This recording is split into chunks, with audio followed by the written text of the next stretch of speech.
Gets open for three. Dagger!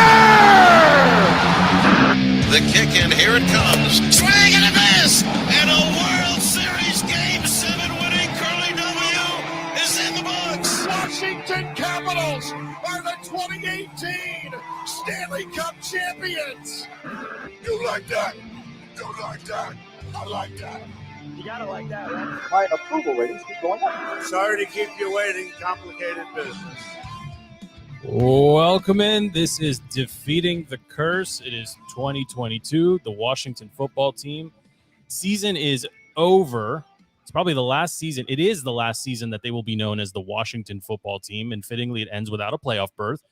And on the screen, we're going to discuss this in just a moment. I want to say hello to Razzle. Razzle, welcome back. First show of 2022 for you. Welcome in. I want to say hello to Stevie as well. Stevie's coming back into the show. He's gone 2 weeks in a row, which is a record for Stevie. So welcome back, Stevie. So we may or may not have a couple of the other guys jump in here as well. But boys, the story I want to talk about first, and we're going to talk about a bunch of different things. So for those that are just joining the show, we tend to cover a lot of topics. It's a 45-minute to 1 hour show. We move really quickly. I want to talk about the logo. I want to talk about the team, or this name leak and logo that potentially could be it.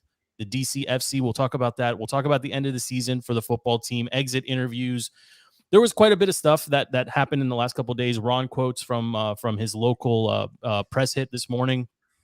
And then I want to pivot and talk about the NFL at large, because there was some epic collapses down the stretch.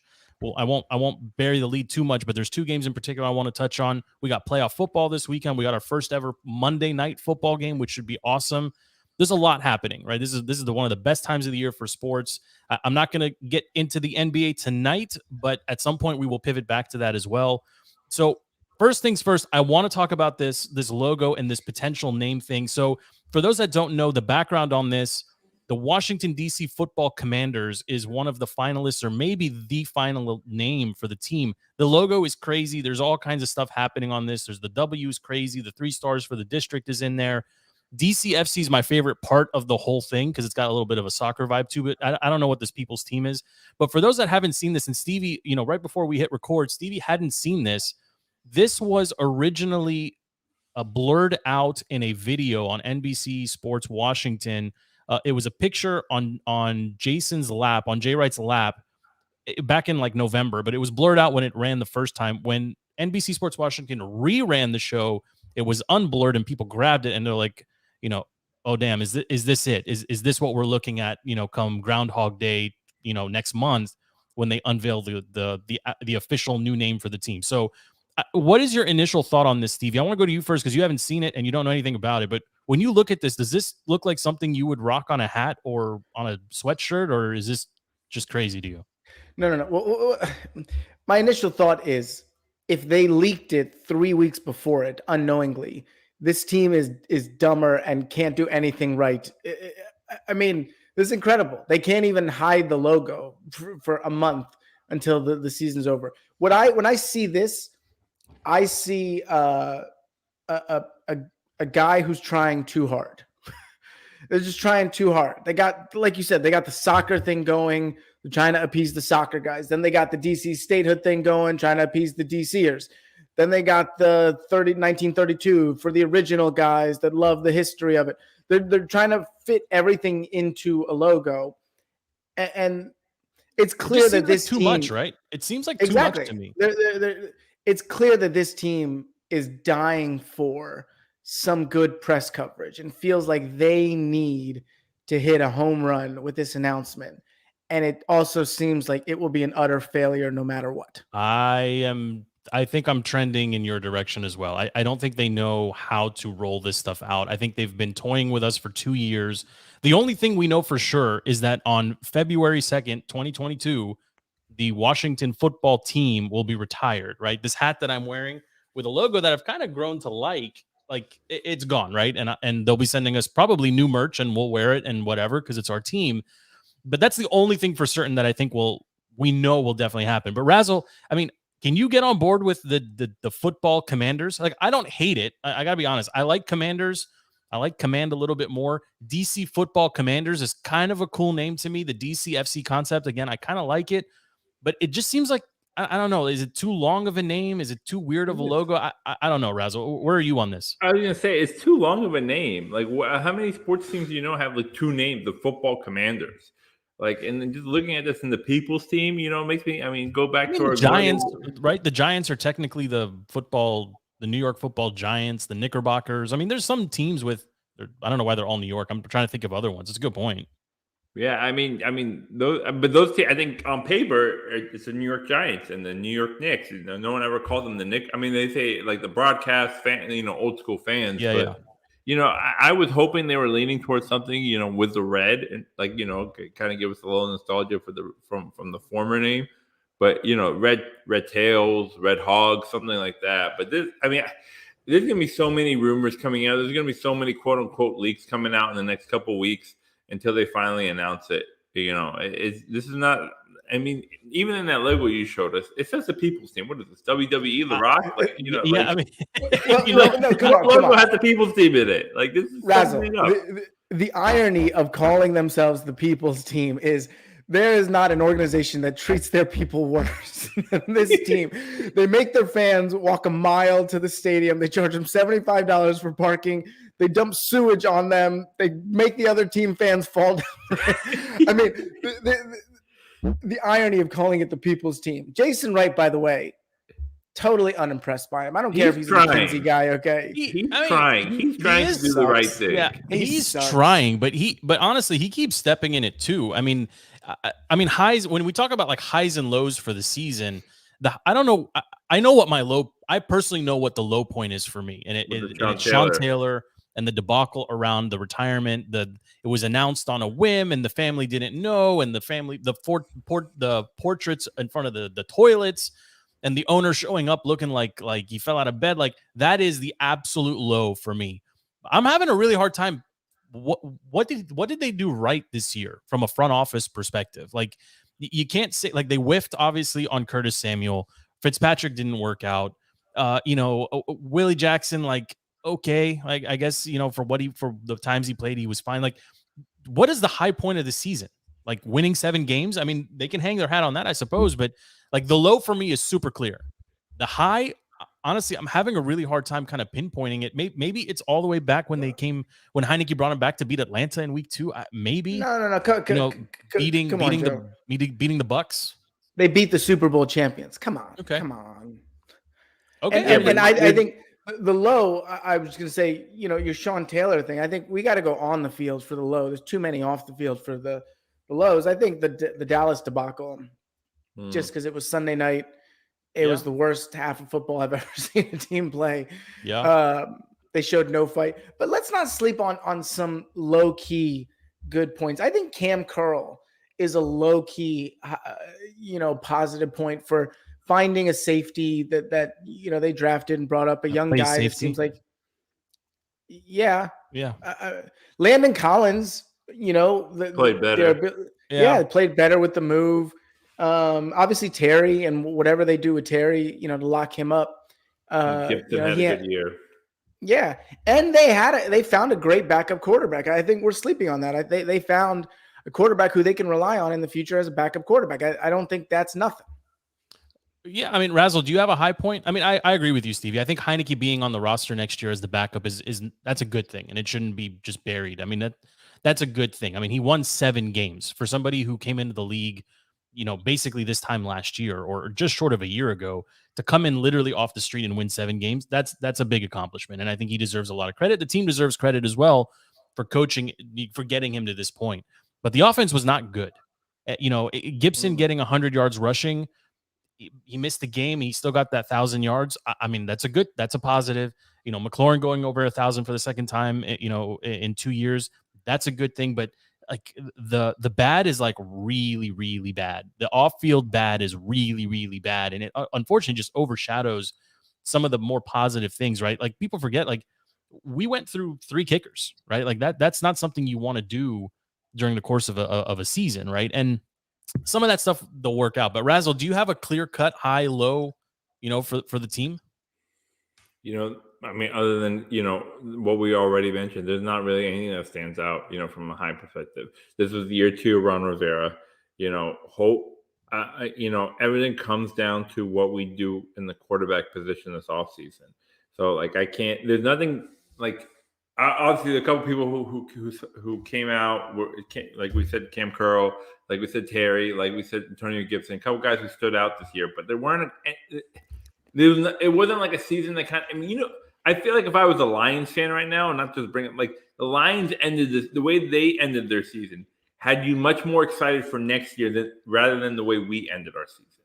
I mean, they I'm not ended on a win, excited though. for next season, let's see what happens in the offseason. We'll see what kind of moves we make. But in general, Razzle, it didn't matter how they end the season because the quarterback of next season is not on the roster. Right? I Right. mean, we hope that's so. what I'm saying. We hope. We have to address that, but that's not the only thing that's going to get us over the hump. We're not a quarterback away type of team. We have so many other holes. The linebacker position, the defensive line didn't play as well as we expected them to this year. Well, I think you have to be honest and say Chase's season was not a good season. I mean, I know he got injured, but even leading up to it, season. Yeah, well, one sack that's not a good season, and people are killing the other Watt brother, right, for getting to 22 and a half, is it, or 20 and a half sacks or whatever it is. He missed 2 games. I mean, right. Everyone's like, well, 18-game season. Well, he only played 16.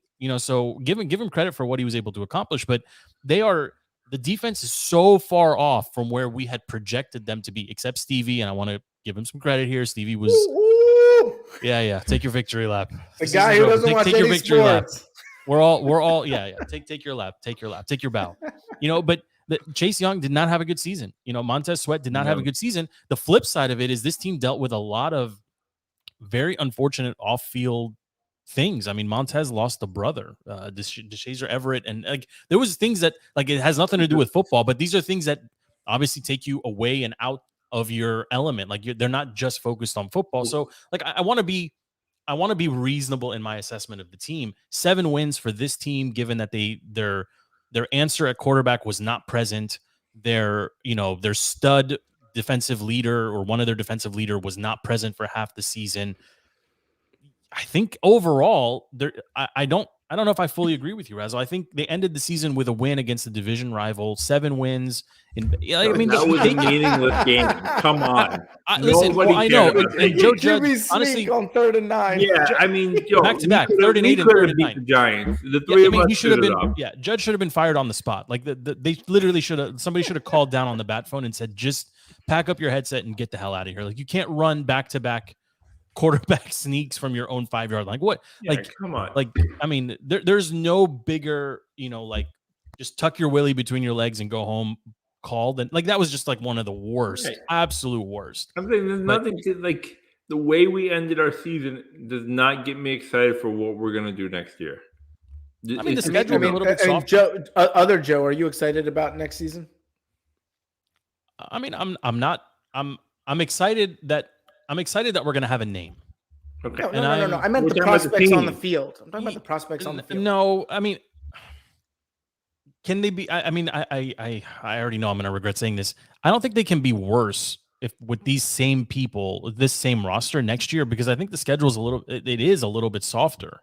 Yeah, I mean, we're not going to be better. We're probably going to be at the 6, 7, 8 wins. Ask me again at the end of April when the draft comes and goes, and they've either drafted a quarterback that will win 4 games, or they move down and get.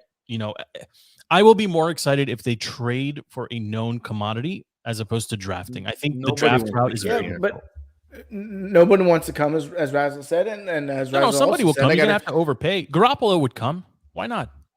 Trubisky would come. Goff would come. Of course. Jimmy Garoppolo is a great quarterback if you have the right coaching around him and you have the right system and offensive coordinator. Yeah.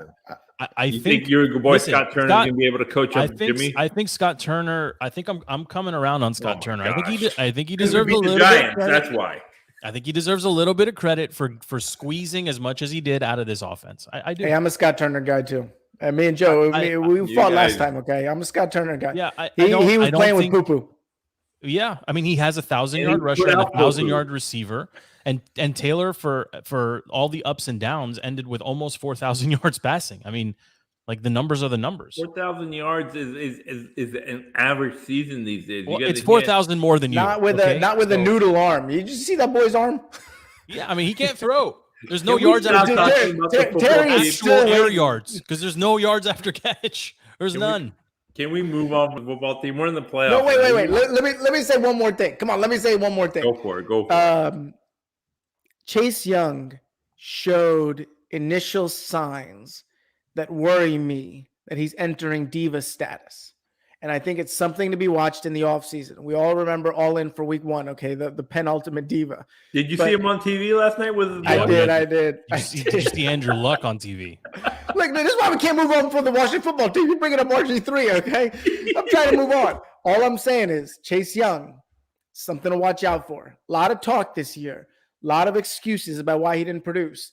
A lot of gravitas and you know, Ron asked him this yapping. morning. Ron was asked about it this morning. You know, is Chase going to be at OTAs? And Chase said we're discussing it. And Ron was like, "Yeah, we'll discuss it. He'll be there. He needs to be there, right? Like, Why wouldn't he be? What?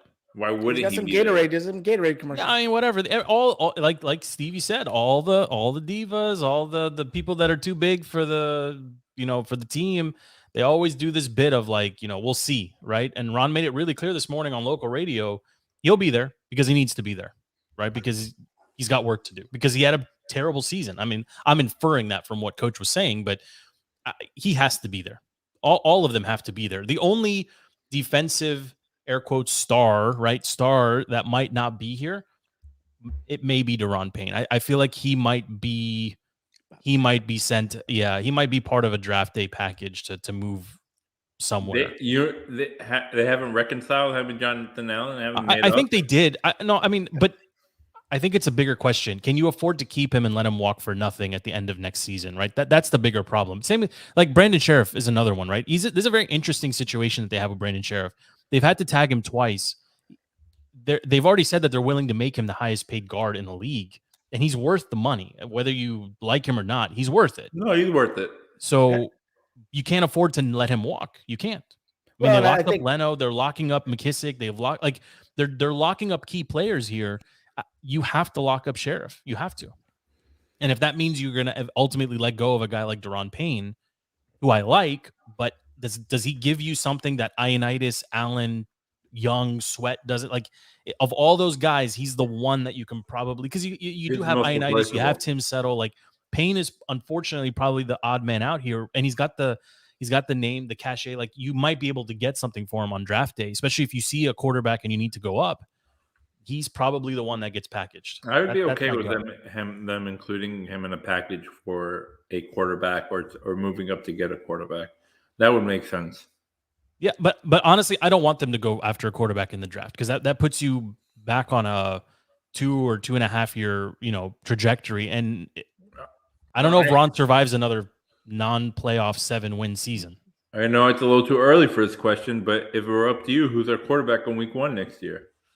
And realistic. Don't tell me Aaron Rodgers. Realistically, I think Garoppolo is gettable. I do, and I would like to see him here. I think he can make all the throws. He's got that presence. He can lead. He's a leader of men. Why not? Like, I mean, Trubisky is a project. Goff is too expensive and probably not coming this way. I mean, I don't see why the Lions would get rid of him unless they were able to fleece somebody. Garoppolo is a real option. Like, everybody, the Aaron Rodgers bit, no. The Russell, no. Like, those guys aren't moving anywhere. I'm not interested in Tua. Honestly, there may be a way for them to package enough to entice Houston to let Deshaun. I mean, say what you want about Watson off the field. If you can get Deshaun Watson here for some package that includes a couple of starters and a couple of picks, I think you have to take it. He's a known commodity he can do it. Deshaun Watson in DC, Chocolate City. It's not a good combination. Well, and the connotation around the team, I know, but I'm just saying, okay. And whoever your quarterback is, you're going to be. This is the piece that I don't know how to quantify it, guys, or factor it in. But whoever the quarterback is here, they're the quarterback of the newly named franchise, right? Like, they are, whether they want it or not, they're the face of the franchise. I think you have to be really careful about who it can't be Taylor. It can't. It won't be Ryan Fitzpatrick. Like, who's it going to be? Yeah. It would have been nice if the Chargers had snuck into the playoffs and beat the Raiders, because I would have loved to make a play for Derek Carr. I don't disagree. I think now that I don't think he's gettable hit. now, though. Yeah, I But think hey, what's Matt Ryan up to? I would He's love to see Matt Ryan old. here. I'm a fan of go get the veteran. Like I think. I mean, Matt Why not? Ryan Still slinging around. Come on. Of course, again, he had a respectable season. But he also has He a would big be an salary. upgrade over what we have here, right? Everyone's an upgrade. Exactly. You know, with the exception of a handful that maybe aren't actually upgrades. Like, I mean, look at what Tennessee's doing with Tannehill. Like, you can't Tannehill was basically thrown out of Miami, and look at what he's been able to do there, right? So Carson Wentz. Yeah, I mean, so you want to talk about what? Let's talk about. There's two different things that you just brought up, Stevie. The first one, let's talk about that Monday night game, the final game of the season. You know, going into that game, Steelers are in with either team losing. Everybody was joking about it on social media. We had talked about it late last week. What are the chances that these guys just take a knee? Like, just play for the tie. Both teams get into the playoffs. One of them will get slaughtered by the Chiefs, but they both make the playoffs. It's good for both of them. They are division rivals. And I think we ended the conversation with this idea of, like, if the Washingtons and the Cowboys were in that situation, would they actually let each other into the playoffs? No way. They would actually play the game. Washington would probably lose, but there's no way that we as fans of a team in that setup would be okay with a tie. And if I'm not mistaken, I think it was Razzle who said, unless it goes to overtime and it's clear that they've both tried to win and they haven't been able to, all right, all bets are off. Just kneel it or whatever.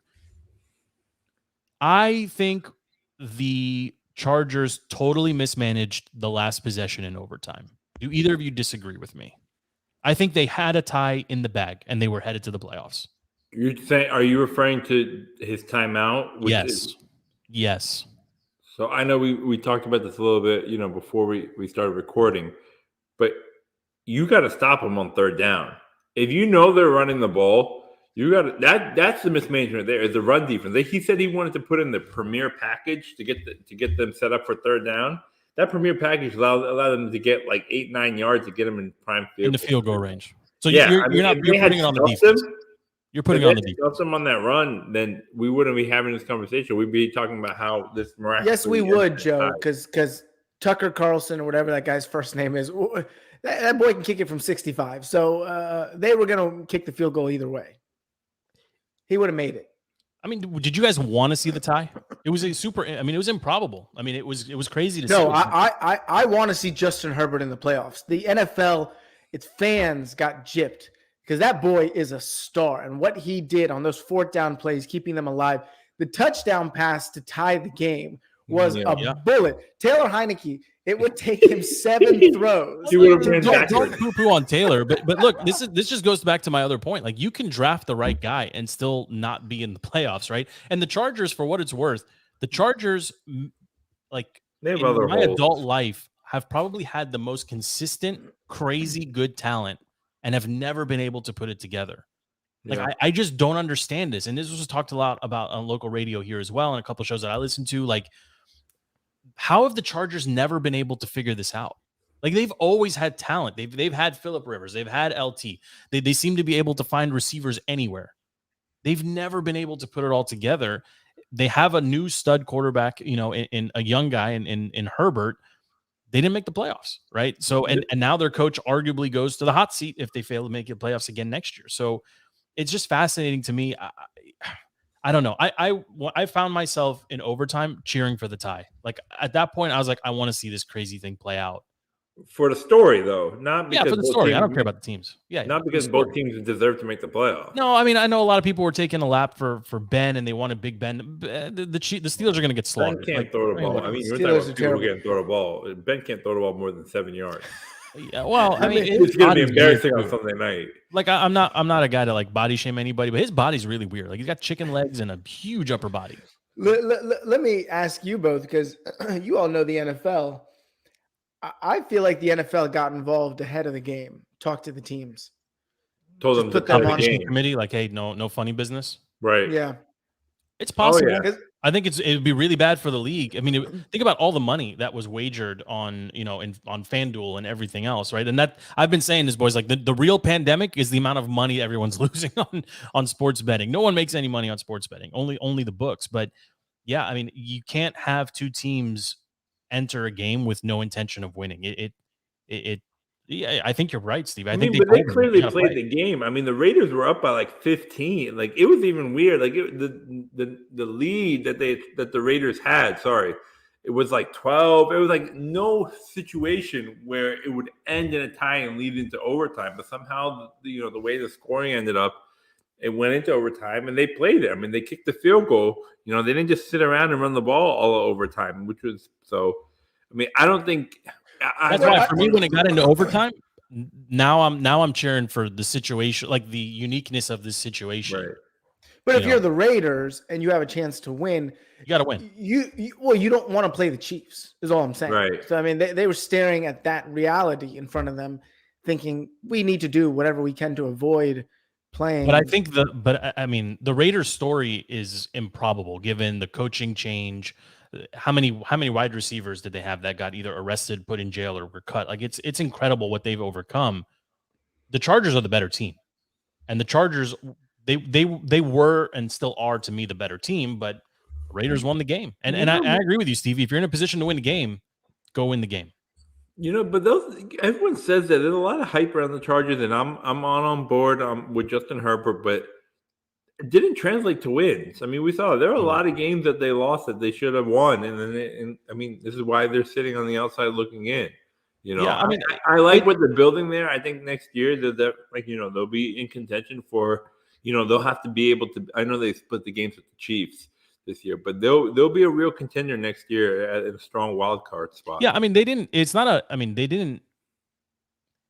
Their season ultimately is a disappointment because they didn't make the playoffs, right? But the other team I wanted to talk about, and just kind of pivot to for a second is the Indianapolis Colts, because that team is probably the only AFC team, maybe the Bengals, but definitely the Colts, that you could look at and say they can run the ball, they can play defense, and if they somehow get you in their building, you're going to have a hard time winning against anybody. They have an opportunity to lock up a playoff spot, so none of this other stuff would even matter in the 1 o'clock window. They go down to Jacksonville, win and you're in, and that might be the most epic collapse of a team in a lopsided situation. I mean, Washington's crapped the bed a couple of times where they've had to win and get in against the Giants, against the Eagles, against a division rival. I don't remember anything like what happened to the Colts. The Colts traveling to the worst team in the league. Hey! Couldn't do anything. We shat the bed against the Giants a couple of years ago. Don't tell me you don't remember that. No, you're right. But we were game. But the Giants, the Giants weren't even trying to win. The Giants weren't a 2-win team, Stevie, with no coach. But the Giants, Joe, they weren't even trying to win that game. They weren't trying to let us win. Jaguars are bad on like an epic level of bad. Trevor Lawrence did good on Sunday. And he didn't. He looked like Taylor. I mean, he had two touchdowns and 230 yards, and everybody's No, come on. That touchdown throw where he had a bobbled fumble or a bobbled snap. Do you want him in Washington? I would take Trevor Lawrence. Do you take him? Do you want him? Yes. For free? Sure. No, it's not for free. I'll give him for his current contract. Yeah. In our first round pick. I mean, they got I'll drive Deron Payne to the airport. All the people that are like, just tank for a better pick. The Jacksonville Jaguars and the Detroit Lions are the reason you don't tank for picks, because you just end up with first and second picks. You can't retain any of your own talent, and you just great. You have all the talent in the world. Joe, you're the one talking about drafting a quarterback, and you're saying you don't want Trevor Lawrence. You want trade up. I'm saying you try to win every project. Game. No, that's not what I'm saying. I'm saying you try to win every game, and then when the draft comes, and if there's a guy you want, you trade up to go get him. That's what I'm saying. I've never been a fan of tanking. I don't understand it, because you look at the Jags. What good does it do your team to have two first overall picks back to back, or the Lions? These teams stink. We're building something. You're an idiot, Joe. Can I tell you all? I just learned this weekend, or I was just reminded this weekend, that we played the Dolphins the year before we drafted Chase Young. The last game of the season, we played the Dolphins. If we had lost that game, we would have had the number 1 pick. We end up, the Dolphins drive down. They score a touchdown. They go for 2 with the worst play in the history of the world. They weren't trying to win. They were trying to lose. We stopped them on that 2-point conversion, and that is the difference between Justin Herbert and Diva Chase Young. No, it's the difference between Joe Burrow I'm sorry. I said I was Herbert was on Your my point mind. is not lost. Yeah, I'm tracking. We could have had Herbert. We didn't need that Miami play. We could have just drafted Herbert. Exactly. That's right. But that means you Exactly. gotta have faith in your scouting team and in your war room and all that other stuff. And I don't have any in this team because it's the team that keeps drafting the guy that the owner wants. Most notably and most recently with Haskins. We're gonna go back to Dan. Leave Dan out of this. Okay, he's Are you telling me Brittany. Dan Leave didn't want to Brittany draft alone. Dwayne Leave Haskins? Dan alone. Dan is the one that drafted Dwayne. He did. Yeah. He did. He's right. I don't accept that. When don't have to, it's true. Going back to the Colts, did you see the quote that was going around that the Colts were from the team that nobody wanted to see in the playoffs to the team that nobody is going to see in the playoffs? Yeah, well, it's perfectly stated. But they honestly, were 2 weeks ago. They were dangerous, and they were the team that everyone thought they could beat the Chiefs.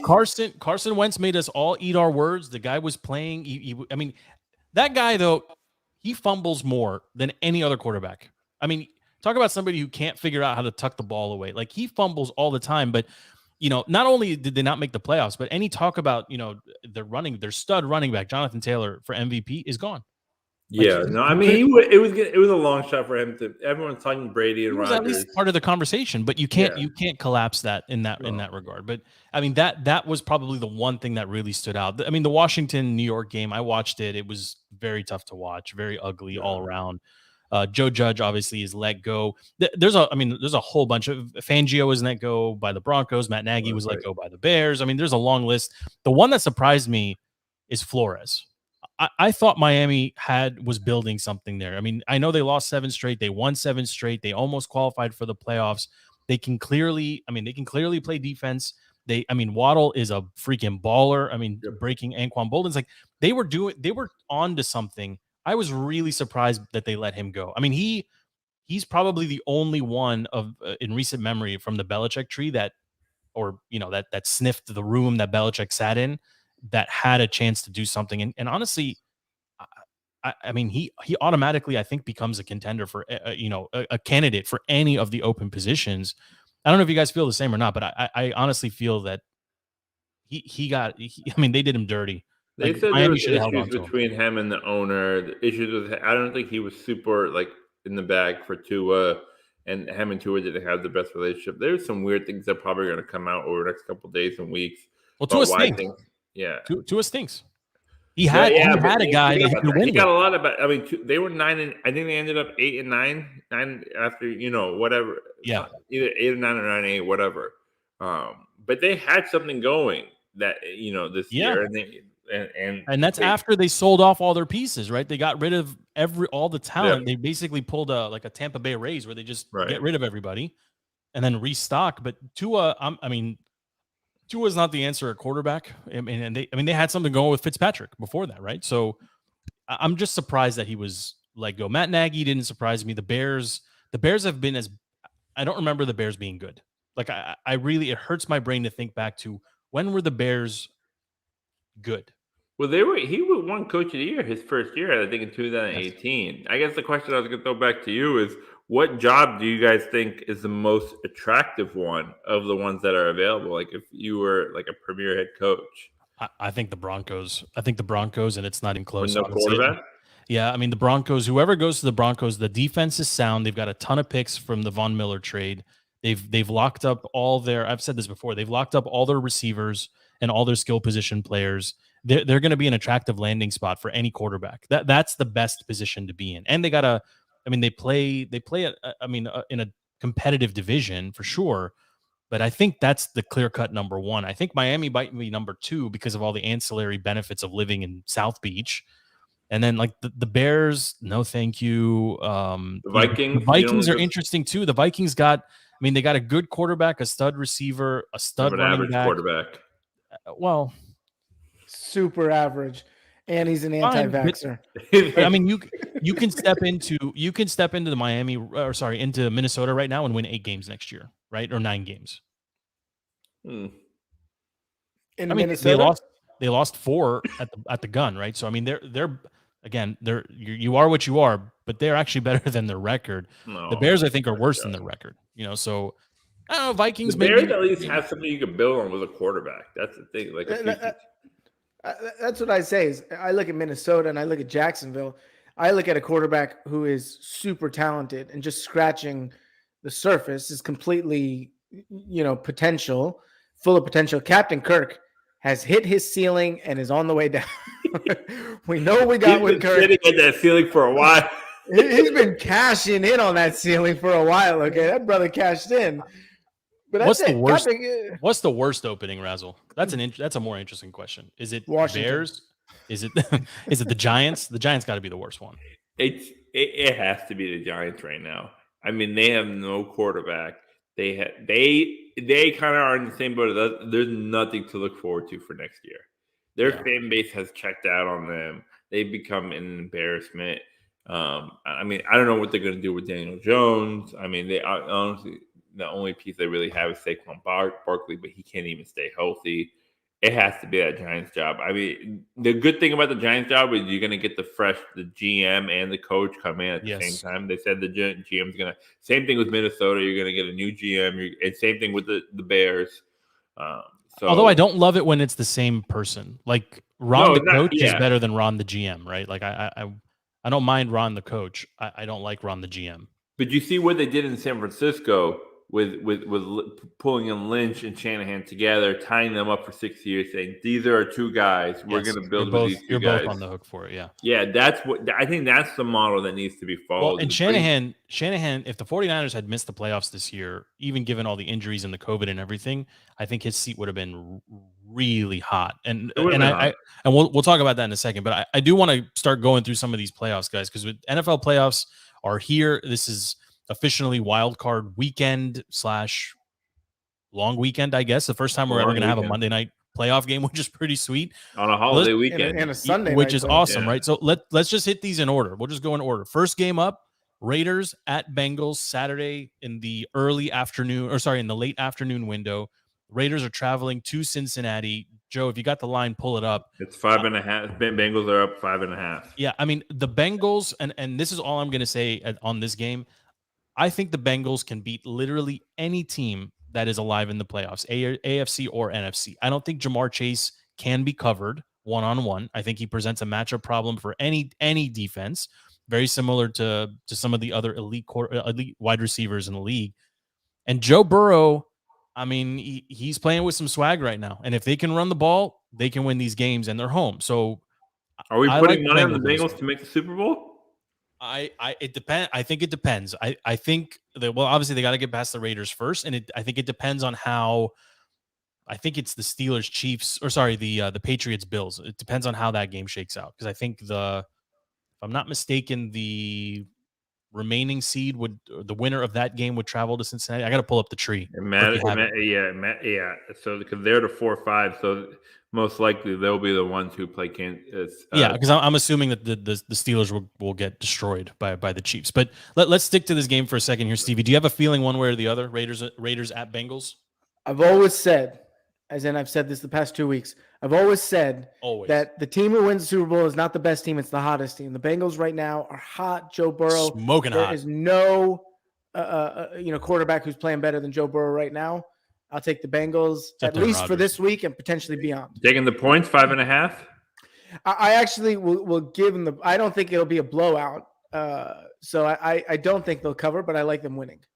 You know, I remember our preseason prediction show. I think Stevie picked the Bengals to go to the playoffs. So that's right. And you guys laughed at me, okay? I never forget people who laugh at me, okay? I think I had the Browns and not the Bengals, but hey, you picked it. You picked it. So, God, this is too much. We're dapping up Stevie too much. It's making me sick. No, we got to get credit. The guy who doesn't watch any sports is getting way too much love on the sports show. Razzle, where are you on this game? No, it's the Bengals. I'm riding high. I think the Raiders Super Bowl was this past week. You know, that's where they, had their high. They're going to probably come in a little flat. It's a short turnaround between, Sunday night to Saturday afternoon. You love the short turnaround bit. Like I'm saying they're coming off the high. 30-year-old professional athletes care about 6 extra hours. No, it's because he gets winded on short turnaround. Yeah. You're comparing yourself to professional athletes again. No, trust me. They're going to come in flat. They're going to come in and show who they truly are. I'm taking the Bengals. I'm taking the points 5.5. All right, so that's a sweep. We all got the Bengals. Let's move on to the late game on Saturday night. It's the Patriots going to the Bills. Honestly, boys, I kind of wanted to see this matchup a little bit later in the playoffs, but and we've already seen it a couple times this year. I think the Bills have figured out what they need to do. And I'll say this: the Patriots can beat the Bills. Yep. Unless the Patriots fall behind by more than a score, or if they fall behind by 2 touchdowns, I don't think that Patriots offense has it in them to go get that many points as the game progresses. I think Bill Belichick is going to need to rely on some trickery, some gamesmanship here, and it's going to require that the Bills just kind of poop on themselves because they're the better team. They are the better team. I like them to win this game. I don't think it's going to be close. I think the Bills are built for this. I'm on the Bills. Stevie, where are you on this one? Yeah, I think the Patriots peaked too early in the season. I don't think they're playing particularly great. I don't think they have the offense to stay with the Bills, nor do I think they have the defense to stop the Bills. I go Bills. Razzle? The Patriots haven't really beaten anyone this year. They had the one game against the Bills, which was that weird, snow game where they ran the ball 4,500 times. But other than that, I mean, they were competitive with the Bucs. They were competitive with the Cowboys.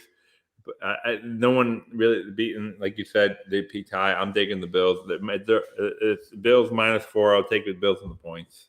The cover. All right, so we got a sweep on that one too. Moving on to Sunday in the early window, we got Eagles at Buccaneers, and this is probably the game I am least interested in, to be honest. That's why they put it at 1 o'clock. Nobody's going to watch. Yeah, I don't think anybody's going to watch this game. However, I think there's a chance here for an upset. I just do. I don't know why. I think. Well, what's the line on this one, Razzle? Because I feel like the it's Eagles 8.5, but they played earlier this year on a Thursday night, and it was, I think, a pretty close game. It was a one-possession game. I want to say, if I remember, the score was like 28-22, something like that. It ended up being close. So I wouldn't count the Eagles completely out. I mean, they have a running game, and Jalen Hurts isn't, making plays. I think 8.5 is a little too high. I think the Bucs will win, but I think it's going to be a close game. How confident are you, though? Forget about the line for a second. How confident are you that the Bucs will win this game? 75% confident they'll win this game. Yeah, I don't think they'll move in the next round. Stevie, where are you on this game? Give me the upset. I think Fletcher Cox. NFC East homer over here. And hey, who knows? Antonio Brown may suit up for the Eagles. You never know. Is Antonio Brown going to play in this playoffs? They don't going to pick him up. That's what I'm waiting for. I'm waiting for the Chiefs to pick him up or the Packers to pick him up. It's risky to do it, but how can you say no to somebody like that? Right. Listen, 4 games. He can play for it. I'll give you real football analysis. Brady's kryptonite is a defensive line that can rush. Fletcher Cox, those other boys, super athletic. They can get to him. I think you're right, Joe. I think this game is right for an upset, and I'll take the Eagles. Yeah, I mean, we saw the Buccaneers obviously come to Washington last year in round 1 and struggle with a defensive line that at the time was able to get after Brady. You're 100% right. That was actually literally my note that I was going to bring up. This is where Brady struggles, and it took that game. They obviously got past Washington, ended up winning, and coasted the rest of the way. I think it's going to be something similar to that. I think if the Eagles can pressure Brady, I think they can beat them. And they're running the Eagles when they want to run the ball, nobody's going to stop them. I mean, they will wear you down. And the Bucs are loaded with talent defensively as well. But Jalen does present a running threat. I'm not a big Jalen Hurts. I'm not a fan of that model. But they are very good at running the ball when they want to. And if the weather is not ideal for passing, that kind of limits Brady a little bit, although, of course, he's been doing it for 50 years, so he'll be fine. But I don't know. That Buccaneers offense is just missing something, right? I mean, not specific to Antonio Brown. I mean, you can only ask Gronk to go out and run that deep slant route so many times. He's going to catch it, but the wheels, I feel like, are just coming off. Maybe the Bucs win. Honestly, this is a toss-up. I'm not picking the upset here. I think the Bucs can win it, but I don't think they're going to cover. I think it's too large of a spread. I think it'll be a close game. Maybe the surprise game of the weekend that's closer than everyone expects. But so I think so. Razzle, you're on the Bucs. Stevie, you're on the Eagles, and I'm on the Bucs. And no one's got them covering. No, they're not covering. It'll be a close game. It'll be one for that game. All right. Okay. Late game on Sunday. Sorry. The mid game, the afternoon game is the 49ers at Cowboys. An interesting tidbit on this one, boys. I was listening to a hit from from Dallas. Actually, I don't know if you guys remember. Do you guys remember Sean Sharif? He was here for a while on local radio here in DC, and then he moved over he does morning drive now in Dallas. It was a little bit that came up on the crawl in my Twitter. And basically it was Cowboys fans calling in, begging other Cowboys fans not to sell their tickets to the 49ers fans that were going to invade Dallas. I don't know why the 49ers travel so well. I have no idea why, but they show up everywhere. And apparently there's a real panic that Jerry's World is going to be just a sea of red on Sunday. I don't know how much that actually factors in. I've never really bought into the home field hype or that the crowd really makes an impact on a game. Maybe it's a distraction. And I'm sure it sucks when your home team fans are being drowned out by visitor fans. But if that's a real problem to the point where people are calling in, and that's such like a DC thing. But I think the Cowboys should win this game. What's the line on this one, Joe? It's 3. Yeah, I have a suspicion. I'm going to pick the Cowboys. I think they are defensively able. They are capable of stopping the 49ers. I think offensively, when they're on, they present way too many weapons for the 49ers to cover. So I'm going to pick the Cowboys. I'm not confident in this pick, but I am going to pick them. Stevie, where are you on this one? Where I'm at is looking at Razzle shaking his head and thinking that's ridiculous that you're about to make a pick that's not the Cowboys. I will pick the Cowboys to win this game in addition to the next 2 games to go to the Super Bowl. Oh, and write it down. Oh, wow. You guys, I can't believe you're saying wow or whatever. I mean, the Dallas Cowboys are the most complete team in this postseason, top to bottom. They do not have a weakness. They have an incredible offensive line, Tyron Smith, those other boys. They have amazing weapons, at the wide receivers, CeeDee Lamb, Amari, Tony Pollard, the emergence of Tony Pollard to spell Zeke. And that defense at every level has at least one superstar. And those defensive linemen are so athletic. The linebackers end to end, and they have a shutdown corner in Trayvon Diggs. This is the most complete team in the playoffs right now, followed by the Los Angeles Rams. But so you got the Packers behind them? From a complete standpoint, Aaron Rodgers is a wizard, and he's incredible. The Dallas Cowboys can go in to Lambeau and beat the Green Bay Packers. They will go into Lambeau and beat the Green Bay Packers. We got a classic game once upon a time in the snow, if I'm not mistaken, and it was Des Bryant that was denied a touchdown and started the controversy. Am I right? Am I thinking of the right game where Des Bryant's catch was ruled not a catch, and that was all she wrote, and the Packers moved on to the Super Bowl. So I'm on the Cowboys, and Stevie's on the Cowboys. Razzle, why are the 49ers going to win this game? Because the 49ers team is built for this type of game. Which part of this extremely average team is built for the playoffs? They are going to run the ball all over the Cowboys. Jimmy's going to make enough plays. This 49ers team is a team I've never seen someone that's confident in a. I cannot name their starting running back. Elijah Mitchell. Come on, it doesn't matter. It could be Alfred Morris. Who cares? Look, I just pulled up while you guys were Steve was making plans for the Cowboys to make the Super Bowl. I just pulled up the Cowboys season. I'm looking at the teams they beat here. All right, I'm going to name the teams they beat. The Chargers, okay, we'll say it's a good team. Eagles, okay, in the beginning of the season they were whatever. Carolina, Giants, Minnesota, Atlanta, New Orleans. They haven't beaten anyone. They lost to Arizona. Playoff team. They lost to Kansas City. Playoff team. They lost to Vegas. And they lost to your Broncos.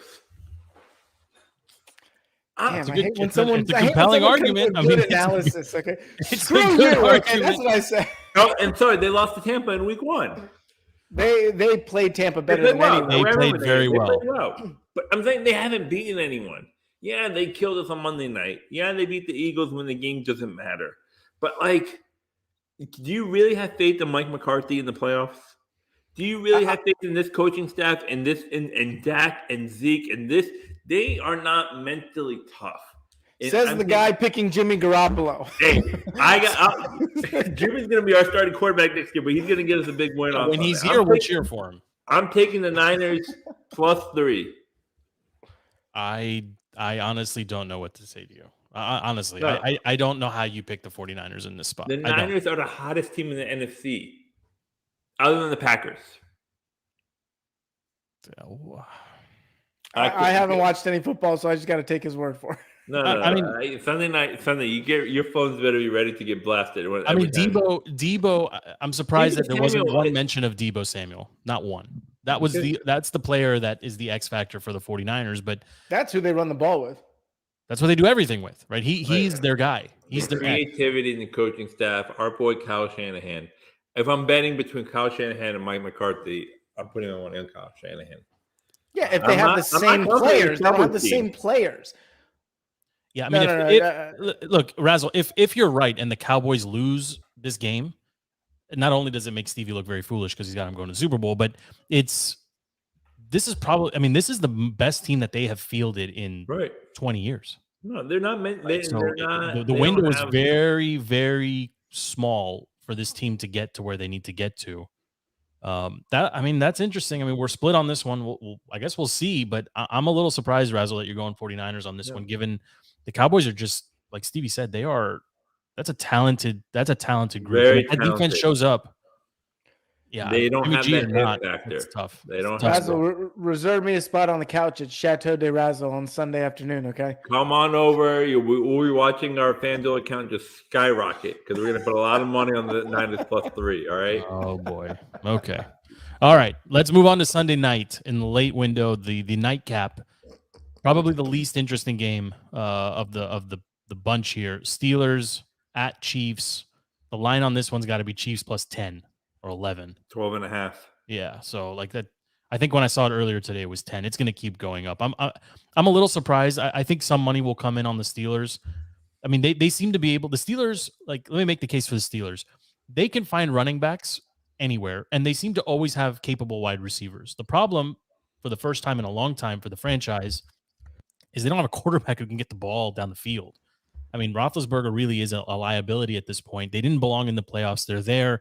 There was a lot of love for him. Like he's never had a losing season, and I think that's incredible, and he deserves credit for it. Same for Tomlin. Like they've never had a season worse than 500. And for a team, we're fans of the Washington football team. Like I would kill for that, right? To have 15 years of, 500 or better football. But I don't see how they can beat the Chiefs. And the only way they do it is if they run the ball and they somehow control the clock and get 200 plus yards rushing. I don't see how that's going to happen. And conversely, the Chiefs defense to start the season, first 6 games, they were in the bottom. They were ranked 30th, if I'm not mistaken, literally at the bottom of the league. To finish the season, last 6 games, they were ranked 7th overall. So they found something, and they're playing much better defense. I think they're going to bottle up the Steelers. I don't think this game will be close. I think the Chiefs will cover. I think they're going to win this comfortably. I don't think. I mean, we actually may see Pat Mahomes not finish the game. Like he may not have to finish it. I think that it's that type of game. The only asterisk here potentially is if the weather is terrible and they can't throw the ball, then all bets are off, because I think the Steelers can run the ball, but I think the Chiefs win this one and they cover. Razzle, where are you on this one? Yeah, I mean, this could be like 31-3 at halftime, and just kind of continue rolling. I mean, the Steelers, they're kind of just running on empty right now. I don't think they snuck in. They probably aren't ready to be there. They probably weren't expecting to be there, based on how the games turned out on this past Sunday. So I'm taking the Chiefs. I'm taking in the points, 12.5. Stevie. Yeah, I think this game has nothing to do with the Steelers. I mean, thank you, Big Ben. It's been great. Have fun, enjoy your retirement. This is all about the Chiefs and which Chiefs team is going to show up. I mean, this is a Chiefs team that has not played well the last couple of weeks, and it's really due to COVID. I mean, they've had kind of some topsy-turvy kind of COVID situations with some of the key players. So this game is all about the Chiefs in the sense of, are the Chiefs going to get on track and show what they're capable of? Well, then that changes the dynamics in the AFC playoffs. Or are they going to continue to struggle? They're going to win the game regardless, even if they struggle. The question is, if they struggle, it doesn't set them up well going forward. And so this is all about the Chiefs. The Chiefs will win this game handily. Do either of you think the Titans are a better team than the Chiefs? Are the Titans the best team in the AFC? Well, your boy Derrick Henry's back. Well, I know. We'll see which version of Derrick Henry we get. But to me, the Titans are the biggest surprise, number one, in a long time. They are. I mean, you give them credit because they won the games that they needed to. They did it with without an MVP candidate at running back. I mean, they really haven't run the ball since Derrick Henry went out with his injury, and he is coming back. We'll see how healthy he is and what he's able to do. But I mean, to me, the Chiefs are the better team, and head to head, I would take the Chiefs to beat the Titans. I would probably take the Bills to beat the Titans, and I would maybe even take the Bengals in certain circumstances to beat the Titans. So the Titans to me are an outlier number one that I don't think will be favored in Vegas's eyes, regardless of who they have to face. I don't know do you guys have a strong feeling one way or the other about it? No, I don't. But what I will say is, thanks. if the Chiefs don't get on track this week, then I will say the Bengals, to me, could be facing Dallas in the Super Bowl in about 4 weeks. I think it really leaves the door open for the Bengals. That would be wild. Well, the way based on our you should open your FanDuel account right now and put money on that matchup. Yeah, I mean, I feel like I will, because my FanDuel account is your FanDuel account. Well, then our FanDuel account should put some money on that matchup because that's wild. No, I mean it's going to be based on our picks because the Bills had a 4 or 5 matchup. It's actually going to be the Bills Chiefs next week, and then the Bengals Titans. Yeah. So we could see a Chiefs Bengals AFC Championship. I would love that. I think that would be a great matchup. Yeah. The last game though in the wild card round will be Monday night, first ever Monday night football game, playoff football game, and it's arguably the best one of the slate. The Cardinals are traveling to the Rams, to SoFi, to face the Rams. This one to me, I don't have a read on it. I don't know where the line is either, Razzle, but this one, these teams know each other. They're obviously division rivals. They see this will be the third time that they lock up this year. My gut is telling me to go with the Rams because the Rams are the more complete team. They are the better coach team. There's more ties to DC, even though they really don't matter. I always find myself rooting for McVay because he's running around the sideline. He's jumping up and down in the end zone. I'm pulling for him. But the Cardinals can clearly get it done. I mean, when they want to play, they can play. They are tough to match up with on offense. I think JJ Watt is back as well. Mm-hmm. I'm going to go with my gut. I'm going to take the Rams at home. Do either of you take the Cardinals in this spot? I'm really torn on this game. It's the line's 4. They split the season series. The last one the Rams won on Monday night, just in December. The Rams are kind of sluggish right now. Matt Stafford's not looking like the Matt Stafford that they traded 3 number 1 picks for. And I'm on the Rams bandwagon. I haven't left yet. I picked them in the beginning of the season to make the Super Bowl, so I have to stick with that and say that the Rams are going to win. But neither of these teams, as they played at certain points in the season, have played very well, and are not playing at that level right now. That gets you excited. That because they're the 4 or 5 matchup, so most likely, since you guys think the Cowboys are going to win next week, let's just assume that they would be playing the Packers. This team would be playing the Packers, and I don't think either of the teams can beat the Packers. So I'm not excited about this. I'll take the Rams just because I picked them in the beginning of the season. I'm a big McVay guy. Well, I think Stafford is. I think he's extremely underrated, and I've said this many times. He will never get credit for being the quarterback behind the 2 greatest receiving seasons in NFL history. And Cooper Kupp finished the season 4 catches and 18 yards short of setting 2 NFL single season. You want to make a case for a non-quarterback MVP? It's Cooper Kupp, not Jonathan Taylor. And they have a ton of offensive firepower. They can lock down anybody defensively. I agree. I think whichever team comes out of this, whoever has to face the Packers is going to lose. But on this game, I like the Rams. It sounds like Razzle, you're on the Rams as well. Stevie, where are you on this one? Yeah, I think the Rams, like I said, are the second most talented team behind the Cowboys. I just don't trust the guy you just praised. I don't trust Matthew Stafford. I think he's very streaky. I think he'll give you that 3 interception half like he did a couple weeks ago. I think this is his first career playoff game. Is that possible? No, he played with the Lions. He took the Lions to the playoffs one year. They played the Cowboys on against Romo, I think. With Megatron? Yeah. He's been to the playoffs. Okay. I don't think he's won. He hasn't won a playoff definitely hasn't won a game. Yeah. Okay. I don't trust him. But I mean, the rest of that team is super talented. So I do think it'll carry them through this week. And I think if he gets hot, a streaky quarterback, they'll give the Packers a run. But I think Aaron Rodgers right now is playing out of this world. So I don't think they have enough firepower to go into Lambeau. I mean, the bye week doesn't hurt that, right? I mean, I'm always curious about this. Like, do you want the bye week? At A-Rod's age, you do. I mean, is momentum a real thing? Like, I always find myself asking the same question. Like, do you risk injury versus momentum? Like, certainly you would rather have the rest, I think, at this point in the season, right? Yeah, and the risk of injury, you don't want to come into the next week hobbled. I think the bye week makes a big difference for teams like Tennessee and the Packers right now, and gives them one less opportunity to lose. Well, Yeah, I mean, the problem with the current bye week is it makes you more susceptible to be at the club to get COVID. I was just about to say, like, COVID is an X factor here that you can't measure. I mean, look at what the NFL stopped testing, Joe. They stopped testing. You haven't heard any COVID like they have to. You're testing vaccinated unsymptomatic players, like asymptomatic players. What are you doing? Right? Vaccinated and boosted, probably too. Okay, to borrow a line from our former president, the more tests you do, the more positives you're going to find. Right? So, it's very simple logic, right? Just stop testing. They're vaxxed, they're boosted, they're whatever. Just let them play football. Tell them to sign a waiver. I mean, I wish we had all the vaccines in the world don't matter when you celebrate by jumping into the stands. Okay, like let's not be foolish here. We got to schedule another show to talk about old Joe's frosty reception in Atlanta, Georgia today. Well, I didn't. I'm not up to speed. What happened to Brandon? Tell me.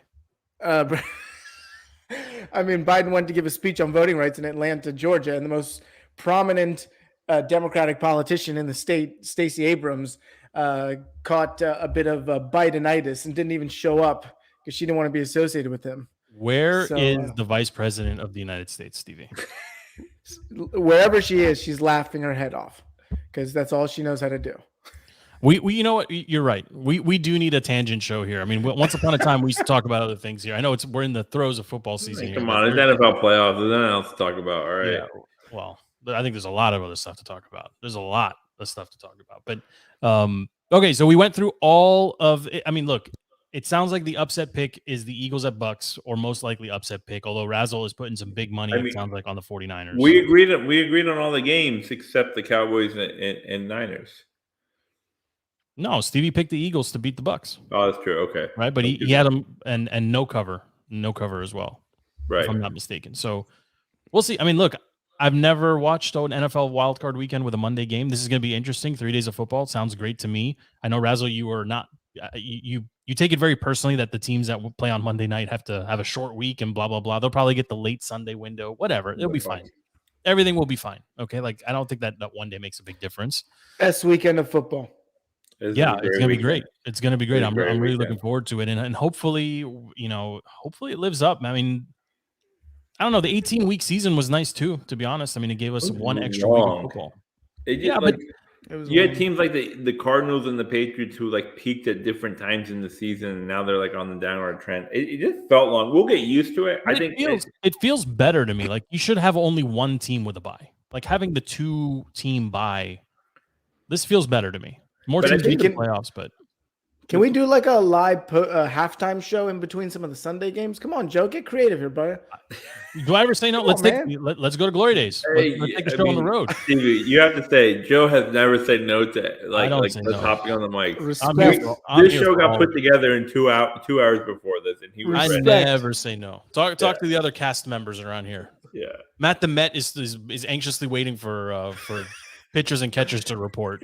He's like down in Fort Lauderdale, just like sitting in an empty baseball. I mean, Stevie, you're hardcore about baseball. Matt is literally like every day sending me messages about like what's happening with the lockout. I'm like, I don't care. Hey, big news. The Washington Nationals have signed a Soto. The brother. They signed Elian Soto, age 16, who was supposed to sign with the Mets. The big Soto, Big Daddy Soto, convinced him to sign with the Nationals. Bodes very well for both Sotos being here for quite a long time. I've never had brothers on a roster. Is his brother or son? Brothers on a. That's his brother. Oh, yeah. Have we ever had brothers on a major league roster at the same time? I know the Griffeys were father and son, which is crazy. And they homered back to back. Yes. And Bonds played with his dad. Oh, I didn't know that. But has there Barry. ever been brothers on the same team? Like I the NFL, believe sometimes we get brothers against each other, but Pedro Martinez and Ramon Martinez. And since neither of you can fact check me on this, Pedro Martinez and Ramon Martinez, I believe, played for the Dodgers for a season together before Pedro went to the Red Sox. we will have Matt fact check you. We've had it in football, and in basketball. The Morris brothers played. Oh yeah, Morris brothers played together. Morris brothers played together. The Antetokounmpo. Yeah, they're all. Yeah, They're all. They never had a father-son until LeBron. That's what LeBron's holding out for. Yo, LeBron. Can we talk about LeBron for a second? You want to do a quick basketball thing? He's crushing it. He is. He's arguably playing better at 37 than he was at 27. Yeah. I mean, he has to because he has no one else around him. I don't think it's sustainable though. But I can't cheer for him, Joe. I don't know. I can't cheer for this Lakers I can't cheer for him. I can't. No. I can't. No. I can't. I find him unwatchable, and I don't know why. You have to get on the Warriors bandwagon. The Warriors are the team of the West. Yeah. Did you watch any of Clay's return? I did. It's crazy. It's been 3 years since 2019, since that finals against the Raptors. He hasn't played. He tore his ACL that game, and then he tore his Achilles when he was coming back. In training camp, he never saw. Yeah, but training camp this season he was trying to come back. Yeah. Yeah. I mean, the NBA is. I've been watching more of it. Like Kuzma's tearing it up here locally. Yeah, he's having a little boot. I mean, I think he's making people. He found the home here in DC. He's also making people, I think, take a second look at Beal and that enormous contract and the money that they're going to have to spend to keep him here. So they should spend it. Yeah, I mean, you think they should? I think they should. I mean, when else are you going to get someone at Bradley Beal's caliber on your roster? I don't think he gives you enough. Sorry, I don't think he's an elite supermax ×2 player. I don't see it. If you see who's getting those contracts, I know. But I'm saying he's worth more as draft collateral or other players. I mean, same with what they did with Russell. Like if they look at the haul they got for Westbrook. What kind of haul would you get for Bradley? Right, but if you that haul would put, you're going to have a bunch of rotational players at that point. You'll be what but they got good players now. But you'll be what the Pelicans. The Pelicans traded Anthony Davis and they got a bunch of rotational By the way, players. Is Zion ever going to play again? No, he's a big bust. He hates it in New Orleans and he's out of shape. He's I find myself feeling really bad for him. Like the shape, the body. I find myself feeling bad for him. I think some of it's self-inflicted. I don't think it's for sure. I mean, yeah, for sure. But I just find myself looking at him and saying like all the potential in the world, and like they can't find a trainer or a bodyguard or a chaperone or someone. I think he doesn't want to be there, and they've been mishandling his injury situation. I mean, it's possible. It's possible. Look, Stevie's falling asleep. Yeah, it's like NBA. I turned my mic off. I'm on my phone. Yeah. Okay. Well, what are you looking at, Stevie? Don't worry. Hey, don't worry about it. Okay. Yeah. Put me on the spot like that. Secondary shows. So that's the show after the show, the behind the show. When the cameras go off. Any final that's behind the paywall. It's coming very soon. Very soon. It could be $1, but the content on this channel is too good to give away for free. That's my conclusion after watching endless other people's shows that cover DC sports. I mean, we're following your lead, Captain. Okay, coming soon. By the end of 2022, DTC's moving behind the paywall. That's what's there. You go. Big plan. Free show. Yeah. The some of the other shows maybe are can be teasers or for free, but the big shows they're going behind the paywall. Razzle, any final thoughts? No, I'm excited for playoff football. I'm excited for the games. I like the picks that we made, and I'm going to say this right now: go Niners. It's so stupid, Stevie. No, best weekend of football coming up. Let's enjoy it. Let's enjoy it together. Give me your one name that you hope the team is renamed to go out. Razzle, the team will be called the Red Tails. Stevie, the team will be called the Armada. I'm going with Warhogs, but we'll see. I can do Warhogs. I can see Warhogs with the whole Groundhog Day. Yeah, I mean, Warhogs is kind of cool because you drop the war and just call them the Hogs. You've got they were always the secondary mascot anyway. The logo could be badass.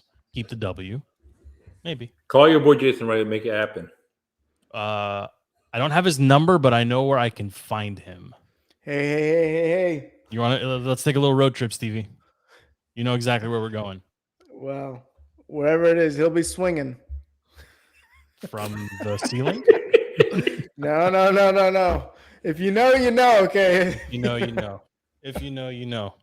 All I'll have to right. check that part out. Thank you, boys. Have a great night. My name is Joe for Razzle and for Stevie. This show is called Defeating the Curse. You can find us on every social media platform. You can find the show wherever you get wherever you get your podcasts, on Apple, on Google, on Spotify, on TuneIn, on Alexa, on whatever. Just say play DTC and we will come right up. Thank you for hanging with us for the past hour. We appreciate it. Any thoughts, any comments, you want to join the show at any point in time, send a DM on any platform. I'll get back to you right away. Thank you for hanging out with us. My name is Joe again. This is DTC. We will recap all these games, all the playoff action next week, if not sooner. We may come back. I think Stevie and I may do one more show later this week and talk about a couple other things happening around DC. But for now, thank you for hanging out with us. We are